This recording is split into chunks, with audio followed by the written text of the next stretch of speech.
判決が出ました。判決が出ました。判決は死刑です。宮崎被告に対して死刑をたった今言い渡しました。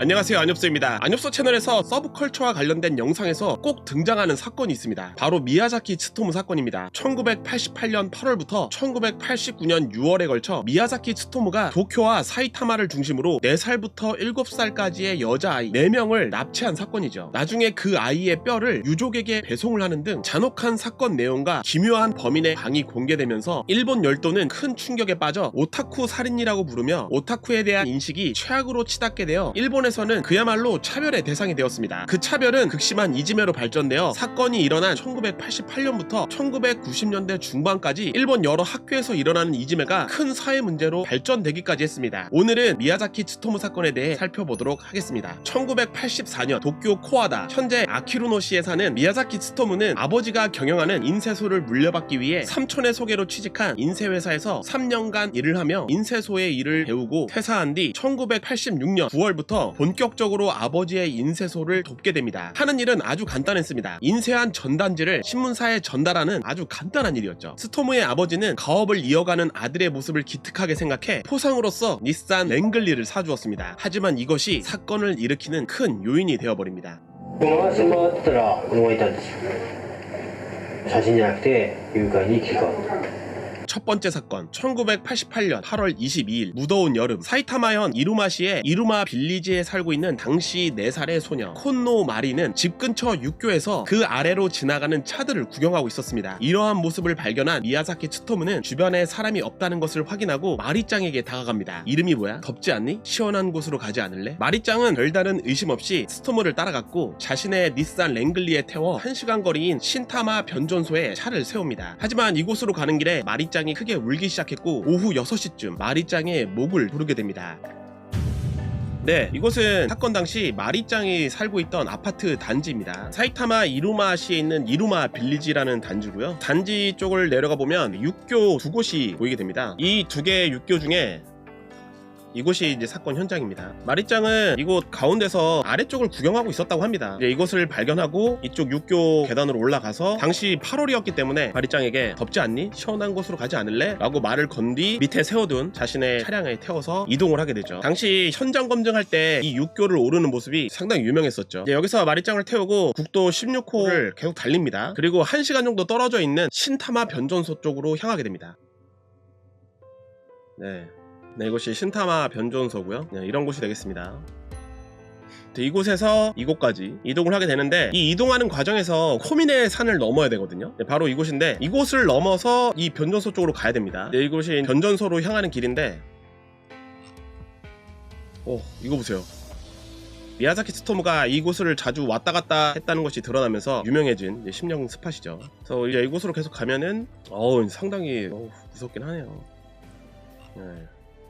고개를 넘어서 이렇게 가면은 변전소가 나오게 됩니다. 네, 여기가 이제 변전소로 들어가는 길이거든요. 근데 여기에 이제 두 갈래 길이 있잖아요. 스토무는 이 두 갈래 길에서 이쪽으로 향하게 됩니다. 당시에는 이쪽으로도 차량이 갈 수가 있었습니다. 네, 하지만 지금은 막혀있죠. 그래서 다시 미성으로 보면은 지금 아까 여기서 이제 두 갈래 길이 있었는데 스토무는 이쪽 방향으로 이렇게 쭉 가가지고 이쪽으로 쭉 들어온 다음에 여기서부터 하이킹 코스가 있습니다. 이쪽으로 여기 보면은 이렇게 하이킹 코스가 마련이 되어 있죠.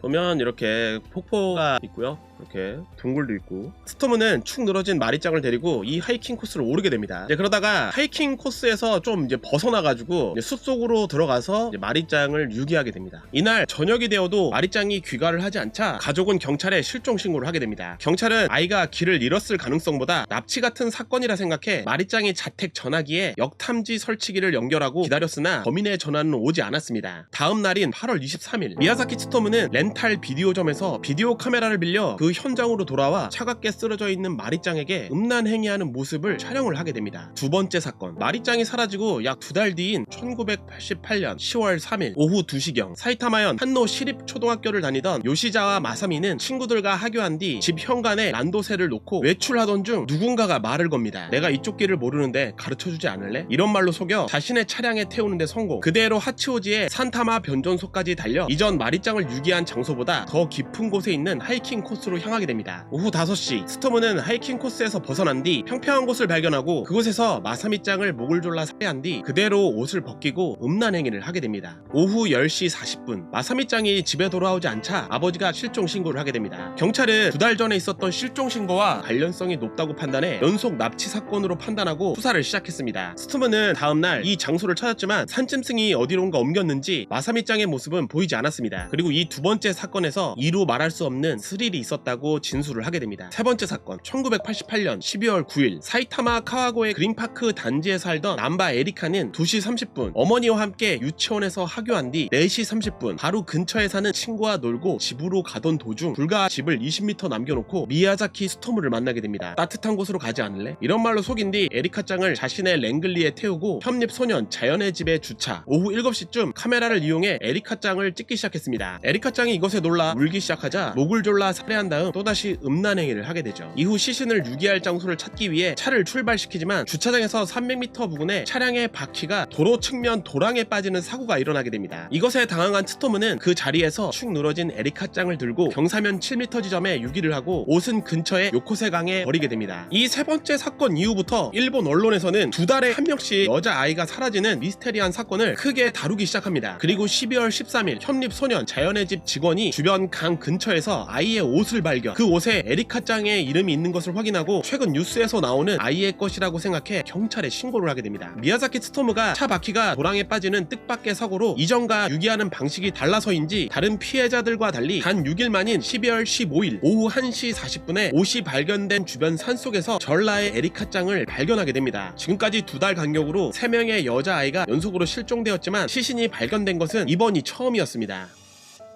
네, 이곳은 아야카짱이 살던 장소고요. 이곳이 가와고에시에 있는 그린파크라는 단지인데 스토무가 이곳까지 온 이유가 이곳 주변에 있는 비디오 렌탈샵을 자주 방문했다고 해요. 그리고 이제 이곳에서 비디오 수집을 하는 비슷한 취미의 친구가 이곳 주변에 살고 있기도 해서 이곳을 자주 방문했는데 B-1동 앞에서 에리카짱을 만나게 됩니다. 네, 여기는 A-1동이고요. 네, 바로 이곳이 B-1동입니다. 집으로 향하는 에리카짱을 발견하고 스토무가 가서 말을 건 거죠. 그리고 이곳에서 35km 떨어진 현립소년 자연의 집 쪽으로 향하게 됩니다.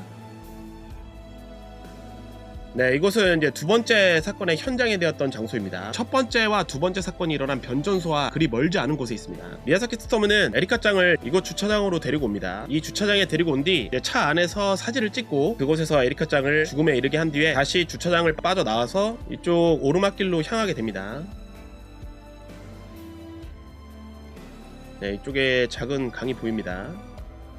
네, 이 앞에 있는 이 코너 부근에서 이곳에 이렇게 도랑이 있는데요. 이곳에 차가 빠지는 사고가 일어나게 됩니다. 네, 이곳에 차가 빠진 스토무는 7m까지 올라가서 그 부근에 에리카짱을 유기하고 다시 내려와서 아까 오면서 봤던 그 강 있죠. 그 강이 요코세 강인데요. 에리카짱의 옷을 버리게 됩니다. 그리고 이제 다시 차량이 있는 쪽으로 다시 걸어 올라가는데 그때 이곳을 지나가던 차량이 이 장면을 보게 됩니다. 그래서 두 남성이 내려가지고 도랑에 빠진 차량을 꺼내는데 도움을 주게 됩니다. 하지만 스토무는 고맙다는 인사도 안 하고 그대로 떠났다고 하죠. 이 세 번째 사건의 피해자인 에리카짱의 아버지가 TV에 출연해서 아이가 세상을 떠났지만 시신만큼은 돌아와서 다행이다, 이런 발언에 큰 울림을 느낀 미야자키 스토무, 다른 피해자의 시신도 유족에게 돌려줘야겠다는 생각을 하게 됩니다. 이후 경찰에 유력한 목격 정보가 들어오게 되는데 스토무의 차량이 도랑에 빠진 날 이것을 도와준 남성 2명이 사건 현장 근처에서 수상한 사람을 목격했다고 경찰에 진술을 한 것이죠. 그런데 그 수상한 사람의 나이가 40대 정도였으며 도랑에 빠진 차량은 닛산 랭글리가 아닌 토요타의 흰색 차량 같다고 경찰에 잘못된 목격 정보를 이야기를 하게 됩니다. 이것에 경찰 수사에 큰 혼선이 생겨 범인을 찾는데 상당한 애를 먹게 됩니다. 이런 가운데 유괴 사건은 매일 보도되며 일본을 떠들썩하게 만들었고 그 과정에서 피해자 유족의 집이 공개되었습니다. 12월 15일 신문에 글자 마가 껴있다라는 글씨를 오리고 조합하여 이루마카와 이루마강으로 5개의 문자를 정렬해 만든 엽서를 첫 번째 사건 피해자인 혼노 마리의 집으로 보내게 됩니다. 이런 엽서를 보내게 된 것은 이루마강 주변에 유기했기 때문에 그 유족에게 위치에 대한 힌트를 보낸 것이죠. 10월 20일에는 에리카짱 집에 이러한 글자를 재배치한 엽서를 보냅니다. 에리카, 감기, 기침, 목, 편함, 그리고 죽음. 일본의 전문가들은 이 문자를 재배어라는 아나그램으로 해독을 하게 됩니다. 그러자 살아 돌아갈 수 없어, 딱하다. 당시 당시 이 글을 해석한 전문가는 글씨체와 용지가 특수했기에 범인은 인쇄 관계자가 아닌가 의심을 하게 됩니다. 1989년 1월 스토무는 첫 번째 피해자인 마리짱의 현장을 다시 찾은 뒤 백고라가 진행된 시신을 확인하고 집 근처로 가져가 논밭에서 태운 뒤 남은 것을 골판지 상자에 넣어 1989년 2월 7일 오전 0시경 피해자 자택 문 앞에 이것을 두게 됩니다. 골판지 상자 안에는 마리짱의 유골과 함께 비포 사이즈의 종이에 글자가 써 있었는데 마리, 유골, 태움, 증명,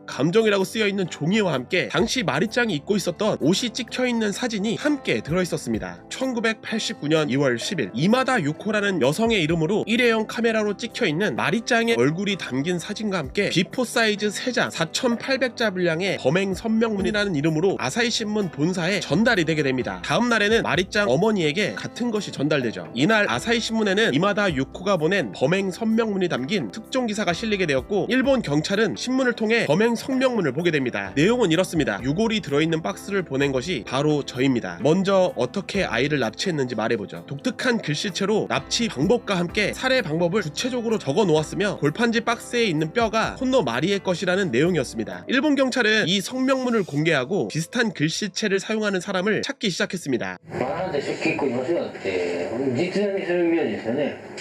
あれ北にいいと思ったあれ北に刺したんですよ。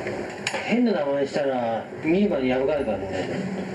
あれ北に名前にしたんですよ。 1989년 3월 11일 또다시 아사히 신문 본사와 마리짱의 집에 이마다 유코의 이름으로 두 번째 괴문서가 도착합니다. 고백문이라고 적혀있는 이 문서 역시 사건의 상세 내용에 대해 자세하게 쓰여 있었으며 아이를 유산해 그로 인한 스트레스로 이러한 범행을 저질렀다는 내용이었습니다. 하지만 일본의 전문가들은 필적 감정을 통해 남성의 말투와 글씨체 그리고 능숙하지 않은 반대쪽 손으로 쓰였을 것이라는 특징이 있다고 말했습니다. ただ私はどちらかというと、6、7部ぐらいで男性なんではないかというふうに思ってるんです。 또 범인은 언론을 이용해 일본 시청자를 관객으로 하는 이른바 극장형 범죄가 되었다고 했죠. 1989년 6월 6일 또다시 여자아이가 사라지는 일이 벌어집니다. 이번엔 사이타마가 아닌 도쿄에서였습니다. 미야자키 스토무는 도쿄 시노노메 아파트 단지 주변에 있는 아리아케 테니스 숲에서 테니스 치는 여성의 판치라를 찍고 있었습니다. 스토무는 해변이나 수영장, 테니스장 근처에서 여성의 사진을 찍는 걸 좋아했습니다. 부유한 집에서 자랐던 스토무는 자신의 취미를 위한 고가의 카메라를 평소에 들고 다닐 수가 있었죠. 오후 4시 30분 아리아케 테니스의 숲 근처에 있는 시노노메 아파트 단지가 있는데 그곳에 살고 있던 노모토 아야코는 보육원에서 집으로 간 뒤 친구네 집에서 놀고 온다고 하고 외출을 했습니다. 오후 5시 50분 친구네 집에서 놀고 보육원 앞에서 선생님과 인사를 나눈 뒤 계단 아래를 내려가는데 미야자키 스토무가 아야코짱을 쳐다보고 있었습니다. 아저씨가 사진 찍어줄까? 그렇게 미야자키는 자신의 차에 아야코짱을 태운 뒤 근처 주차장으로 데려가 아야코짱을 살해하게 됩니다. 네, 이곳은 아리아케 테니스의 숲 공원이고요. 도쿄라서 그런지 과거의 모습이 많이 사라져 있는 상태인데 도쿄 올림픽 테니스 경기장이 지어져 있는 모습입니다. 미야자키 스토무는 아리아케 테니스의 숲 이곳에 와가지고 테니스 치는 여성들의 모습을 도찰하게 됩니다. 네, 근데 이런 곳에 숨어가지고 사진을 찍었는데 테니스복이 치마가 짧은 편이잖아요. 그래서 사진을 자주 찍으러 갔다고 진술을 했었죠. 이곳에서 사진을 찍은 다음에 스토무가 이동한 곳이 시노노메 아파트 단지 쪽으로 향하게 됩니다. 여기서 이렇게 꺾어서 보면은 그 시노노메 아파트 단지가 보입니다. 예, 이쪽입니다.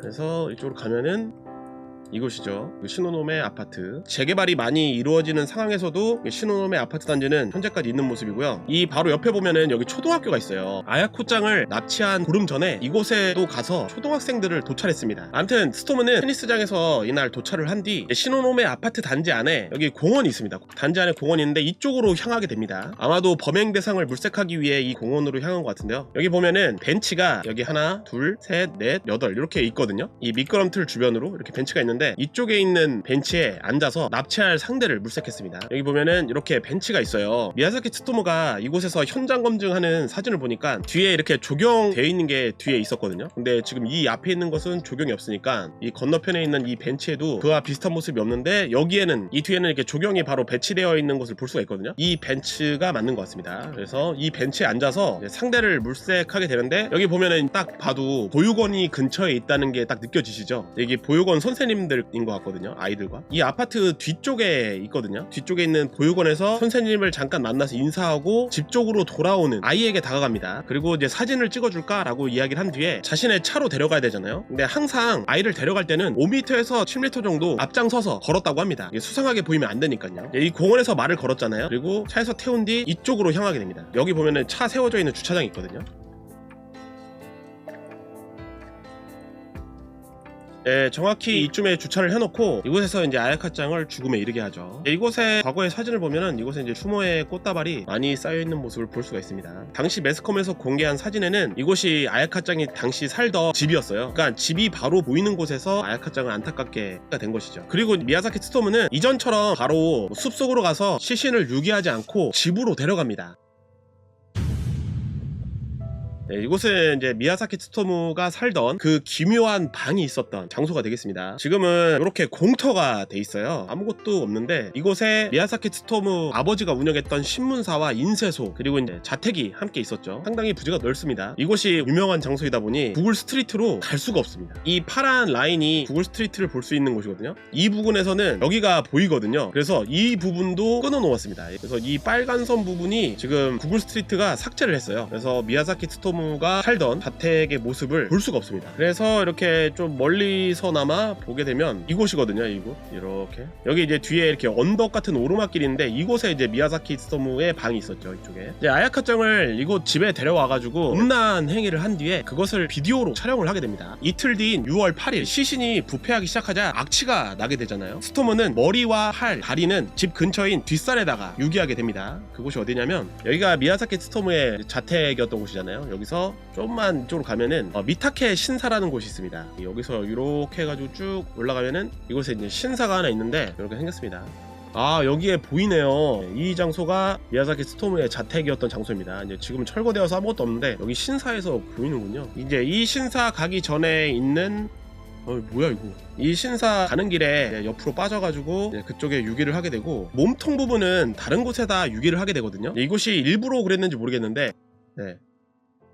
미야자코 공동묘지로 시신의 일부를 가지고 오게 됩니다. 몸통 부분이죠. 이 공동묘지 쪽으로 가게 되면 여기 주차장 끝에 이렇게 비석이 하나가 있습니다. 이 위치에 간이 화장실이 있었어요. 이 뒤에 쓰레기통이 있었는데 그곳에 몸통 부분을 유기를 하게 됩니다. 아마도 일부러 시신을 발견하게끔 이 위치에 둔 것 같습니다. 나중에 이제 츠토무가 붙잡히고 아야코짱은 왜 집에 데려갔냐고 물어보거든요. 근데 츠토무가 이런 이야기를 했다고 합니다. 어린아이는 날 상대해주지만 성인 여성은 나를 전혀 상대해주지 않으니까 자신을 상대해주는 여성이 자신의 방에 있었으면 했다고 합니다. 6월 11일 미야자코 공동묘지에 참배하러 온 한 사람이 이곳 간이 화장실을 이용하러 이곳을 찾았는데 냄새가 너무 심한 겁니다. 그래서 뒤쪽을 확인해보니 시체가 보여서 그대로 경찰에 신고를 하게 됩니다. 그리고 1989년 7월 23일 미야자키 트토무가 드디어 체포됩니다. 이날 오후 4시쯤 5번째 계획을 위해 거리를 나섭니다. 그리고 히에다 신사 공터에서 놀고 있던 두 자매를 발견하고 그 아이들에게 다가간 트토무는 아저씨 카메라맨이야. 너희 너무 귀엽다. 사진을 찍게 해줄래? 라고 말한 뒤 4장의 평범한 사진을 찍었습니다. 이 4장의 사진은 이후 공판에서 증거로 제출되었죠. 그리고 9살인 언니에게 너는 여기서 기다리고 있어 라고 말한 뒤 어린 6살의 여동생을 데리고 신사 앞 도로를 건너 숲으로 들어갑니다. 그리고 동생의 옷을 벗긴 뒤 사진을 찍기 시작했죠. 이것의 위험함을 느낀 언니가 집으로 들어가 아버지에게 이 사실을 알렸고 격노한 아버지가 현장으로 달려가 미야자키 트토무를 곧바로 제압을 하게 됩니다. 네, 이곳은 미야자키 트토무의 체포 현장입니다. 지금 여기 앞에 보이는 곳이 신사인데 이쪽 부근에 주차할 만한 장소가 있거든요. 아마 이쪽 신사를 지나오면서 두 아이가 노는 것을 발견하고 이 주변에 주차를 한 것 같습니다. 그리고 두 자매에게 다가갑니다. 네, 그 두 자매는 이곳에서 놀고 있었는데 이곳에 다가가서 사진을 4장 찍어준 다음에 이 건너편에 숲으로 들어가는 길이 있습니다. 언니한테는 너는 여기 있어. 여동생을 데리고 이쪽 숲길로 들어갑니다. 이쪽 아스팔트 길이 아니라 이쪽 보면은 이쪽 이제 숲길로 들어가는 길이 하나 더 있거든요. 이쪽 길이요. 판결문에서 스토무의 진술 내용을 보면 그 여동생만을 신사 반대편 도로길에 아스팔트 도로가 아닌 이제 숲길로 데려갔다고 하니까 이곳이 틀림없는 것 같습니다. 증거로는 이 공터에서 찍은 평범한 사진 4장만이 제출이 되었는데 맑은 날씨임에도 불구하고 여기 조금만 들어가도 상당히 어두운 것을 볼 수가 있는데 이곳에서 광량이 충분하지 않아가지고 이제 셔터 내려가는 시간이 상당히 오래 걸렸을 것으로 추측을 하고 있습니다. 그 여동생을 사진 찍는 동안 이제 아버지가 이곳으로 달려온 거죠. 이곳으로 달려와가지고 미야자키 트토무를 때려 눕혔다고 합니다. 그 과정에서 트토무는 아버지에게 싹싹 빌면서 제발 경찰한테만큼은 신고하지 말아달라고 이야기를 했다고 하죠. 네, 아버지의 지인이 이제 옆에서 신고를 하게 됐고 경찰이 찾아와서 강제 외설 혐의 현행범으로 체포를 하게 됩니다. 그렇게 이렇게 유아 연속 납치 사건 수사본부에 미야자키 트토무에 대한 신상이 들어오게 되는데, 당시 조사원들은 미야자키 트토무를 용의자로 보지 않았습니다. 왜냐하면 유력한 목격 정보로 40대 남성, 차량은 흰색 해치백이라는 내용 때문에 그가 용의자가 아니라고 생각했죠. 하지만 랭글리 트렁크에 혈액 반응이 나오게 되고, 이것을 분석하자 미야자키 트토무의 혈액이 아닌 것으로 판명됩니다. 트토무는 납치 살인은 자신이 한 짓이 아니라고 잡아댔습니다. 트렁크에서 발견된 피 역시 친구들과 놀다가 생긴 피라고 이야기했죠. 사실 경찰 측에서도 생김새가 그럴 배짱도 없을 것 같았고, 주요 목격 정보와 전혀 달랐기 때문에 연속 살인 사건의 범인이 아니라고 생각했습니다. 형사가 취미가 뭐냐고 물었고, 스토무는 사진과 비디오를 찍는 것이라고 대답했습니다. 어디서 주로 찍는데 아리아케 테니스의 숲이라는 실언을 하게 됩니다. 아리아케 테니스의 숲은 네 번째 사건 아야코짱이 납치된 곳 바로 근처였기 때문에 형사는 이때부터 이 녀석 뭔가 있다 생각하기 시작했습니다. 1989년 8월 10일 다음날부터 긴 시간 동안 범행에 대해 추궁을 하기 시작했습니다. 그러자 지친 스토무는 결심한 듯 눈을 감고 잠시 조용히 제 얘기를 들어주세요 라고 말한 뒤 아야코짱의 범행을 진술하기 시작했습니다. 聞いてください。初めての男子で初めて繰り返して人知があります。 1989년 8월 11일 미야자키 트토무의 집 근처 산림에서 아야코짱의 시신을 발견하고, 경찰은 미야자키 트토무를 살해 혐의로 재체포를 하게 됩니다. 이 사실이 발표되자 스토무 자택에 경찰보다 기자들이 먼저 쇄도하기 시작했고, 그때 집에 있던 아버지는 아들의 무고를 믿고 있다, 스토무는 그럴 아이가 아니다 라고 이야기했지만, 기자들이 아들의 무죄를 증명하기 위해 방을 공개해달라, 이 말에 아버지가 응했고, 곧이어 미야자키 트토무의 방이 공개됩니다. 비디오와 만화책이 천장까지 쌓여있는 모습과 깨져있는 창문, 그야말로 기묘한 모습이 만천하에 공개되며 일본을 경악하게 만들었습니다. 이후 미야자키 트토무는 오타쿠라고 불리게 되었고, 오타쿠는 예비 범죄자 같은 이미지가 새겨지게 됩니다. 경찰은 보도진보다 1시간 늦게 도착하여 자택에 출입을 금지시킨 뒤 비디오 테이프를 압수, 50여 대의 비디오로 2주에 걸쳐 모두 확인하게 되고, 8월 21일 미야자키 트토무의 생일인 이날 압수한 비디오 테이프에서 콘노 마리짱의 모습이 담긴 영상을 발견했습니다. 그리고 8월 23일에는 아야코짱을 촬영한 비디오가 발견. 그런데 어째서인지 마사미짱의 두 번째 사건만큼은 인정하지 않았습니다. 비디오로 촬영하지 않았기 때문에 두 번째 사건만큼은 자신이 한 짓이 아니라고 했던 거죠. 하지만 9월 5일 형사는 아버지와 형을 스토무와 만나게 해주거나 때로는 새로 나온 증거로 몰아세우며, 스토무는 두 번째 마사미짱 사건까지 인정을 하게 됩니다. 이후 자백대로 마사미짱을 포함해 피해자의 시신을 차례로 발견하게 됩니다. 그리고 1997년 4월 사형이 선고, 그리고 2008년 6월 17일 사형이 집행됩니다. 사형장에 끌려가는 길에 마지막으로 남긴 말이 있는데, 아직 못 본 비디오가 있는데 였다고 합니다. 안엽소 채널의 사고건축물 보신 분들은 아실 텐데, 일본은 강력범죄를 일으킨 범인의 가족에게 상당히 가혹합니다. 미야자키 트토무 사건 역시 그랬는데, 스토무에게는 2명의 여동생이 있었습니다. 사건 당시 결혼식이 예정되어 있었지만 여동생 스스로가 상대방 가족에게 민폐라며 결혼을 포기했고요. 또 다른 여동생은 간호학과를 다니고 있는 대학생이었는데 간호사의 꿈을 포기하고 자퇴를 하게 됩니다. 이러한 딸들의 모습을 본 아버지가 일부러 이혼을 해서 딸들에게 미야자키의 성이 아닌 아내의 성을 따르도록 했습니다. 이후 아버지는 집, 인쇄소 같은 재산을 모두 처분하고 피해자 유족에게 현금을 나누어 송금한 뒤 스스로 목숨을 끊게 됩니다.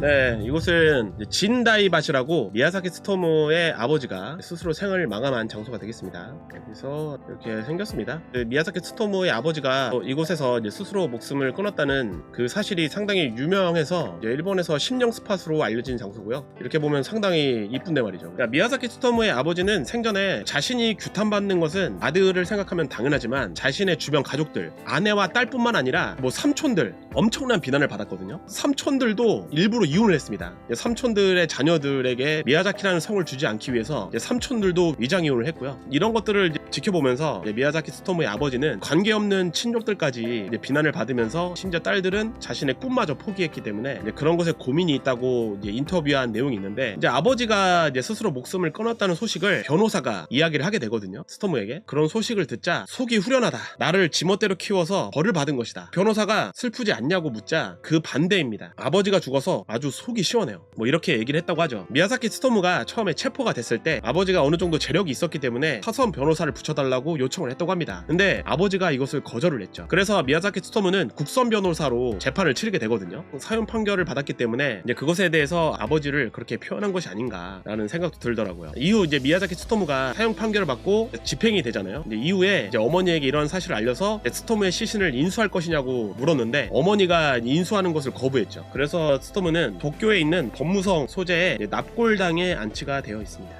미야자키 스토무가 그렇게 갑자기 된 계기가 할아버지 때문이란 이야기가 가장 유력하죠. 할아버지가 미야자키 스토무를 정말 귀여워했다고 해요. 너무 이뻐했고 항상 어딜 가나 이제 데리고 다니고 그랬는데, 이제 할아버지가 돌아가시자 가족들의 대처를 보고 상당히 화가 났다고 합니다. 그래서 다구제에 친인척들이 다 모였을 때도 그곳에서 화를 내고 이것저것 집어 던지고 막 그랬다고 하죠. 그래서 미야자키 방에 창문이 깨져 있는데 그때 깨졌다고 하더라고요. 아무튼 오늘은 일본에서 가장 유명한 오타쿠 미야자키 스토무 사건에 대해 살펴보았는데요. 오늘 내용도 노딱이 붙지 않을까 안타깝지만, 네, 오늘 내용은 여기까지입니다. 그럼 다음 영상에서 뵙도록 하겠습니다. 감사합니다.